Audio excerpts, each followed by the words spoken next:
So yeah, when I got to Cares, I'll be honest, I wasn't thinking anything related to football. I didn't have any of that in mind. When I had left when I had left Ikopo and moved to Joburg, I didn't go to boarding school. I stayed with my aunt. I stayed with my aunt and her husband, and they had a son who's 4 years older than me. So I stayed with them, and um, going to Cares was about rugby. I had left in primary school and I was doing well at rugby. So when the opportunity came to go to Cares, I knew what they were about and I was going there for rugby. I'd say the big turnaround came. It was, I think I was in grade 10. I was in grade 10 and I think it was fourth term. It was going towards the end of the fourth term. So what normally happens is there'll be a squad. There'll be a squad of about, say, 40 um, grade 10, 11, and 12s who, no, sorry, grade 10 and 11s who will be moving to grade 11 and 12, right? That are going to now go into a process of trials for first team rugby. And I was shortlisted in there. And I was a person who was going to go. I was like, okay, I am going to put the weight up. I'm going to be in the gym and I'm going to do everything. But I had attended ACES trials towards that time as well, towards the end of the year.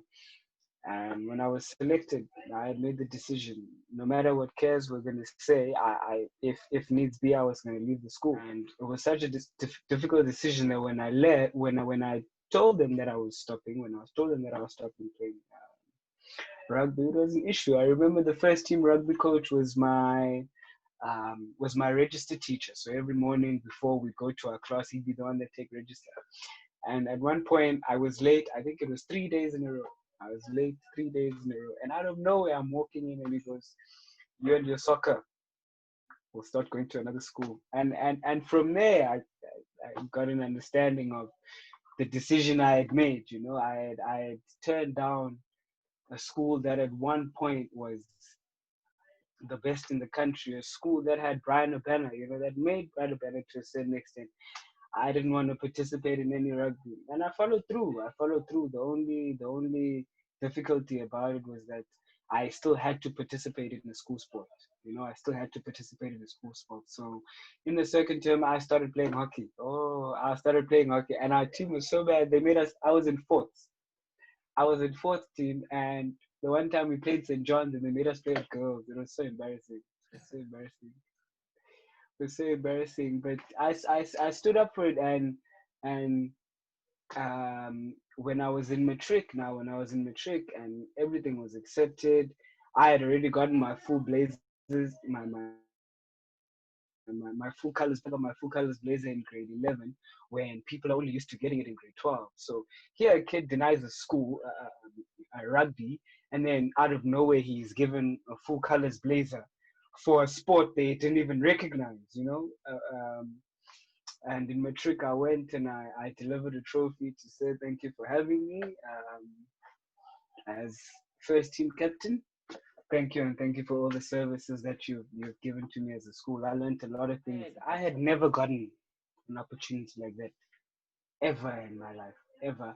Um, um, the main reason I left Kopo to go to Joburg was because we were my parents and I myself felt like we had a better opportunity of finding a team in Joburg, or at least getting an academy that would be able to nurture me, and at least give some feedback to my parents as to are we wasting our time, or do we have a gem in our hand? So when the chance for Aces came, there was no way I was not going to take that one, because that was really the whole reason why I was in Johannesburg in the first place. I might have lost some track, you know, I might have lost some track, and I liked the rugby because it relatively felt new and I was good at it, which was mind-boggling. I was good at it. I was quick. I was agile. I was skillful, you know. But when the opportunity came to be under an academy, um, I, it was a no-brainer, man. I didn't even have to think about it. I was ready to give up everything. I was ready to give up everything because this is I, this is what I said I wanted to do from a young age, and to get a chance to make it happen and fail at my own accord. I was never going to let that go. I was a scrum half. I was a scrum half and then a fly half. I was a scrum half and a fly half. So 14A and B for the B team. I'd be a fly half. And then if we go into the A team, I'd either be a scrum half or I'd be a winger.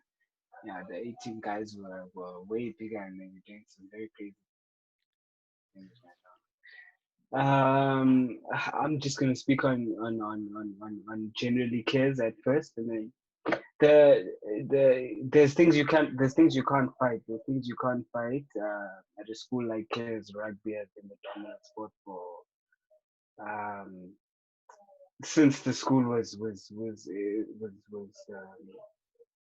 came about. Rugby has been the most dominant sport. Rugby has been the sport that has dragged scholars to want to go to care. So that is obviously the sport that is going to get the most attention, and that you cannot fight.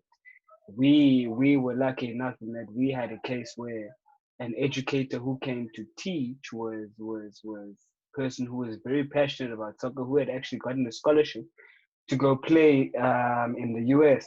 So when they came back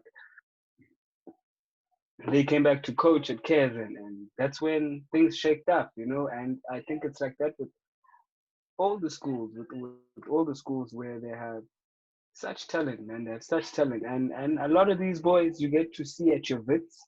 You get to see at your Wits Academy. You used to see a lot of them at your Aces Academy, and to be blunt with you, the talent I'm hurt that we don't get to see as much is the white South African. Is the white South Africans. I was fortunate enough to play with a lot of amazing white footballers in South Africa, and because of the stigmas, man, because of the stigmas of people saying, why do they need this? They are okay at home, or they don't know the struggle, therefore they don't deserve this position, which I think is wrong, because at the end that's not building our football. But as of late, I've been very impressed. I've been very impressed with the schools and the tournaments and how they are still run.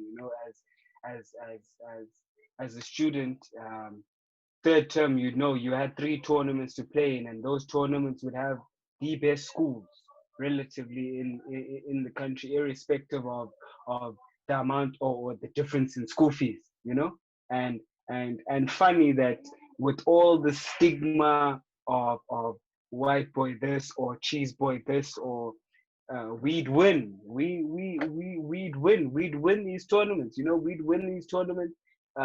St. David's would win tournaments, Jeppy would win tournaments, and then you come to KZN and you have Maritzburg College dominating a school that is predominantly black, and the stigma is messed up, so there's a lot to it. There's a lot to it, and I think if that was to be corrected, I think there'd be a great amount of talent coming through, because not only would you have footballers, but you'd have footballers who'd be able to use their minds, who'd be able to understand tactics better, who'd be able to, I think, and the facilities that you're speaking about, we didn't take football as seriously as the other schools, but the facilities that we got, our pitch was always green, grass was always cut, the gym was available to use. We had a first team kit. We had a driver whenever we needed it. We had first aid, so and for I think it's important for maybe the department and SAFA to find a way to bring everybody together and try to bridge the gap. Don't for it not to be about what the school has, and rather the talent and the football. Yeah.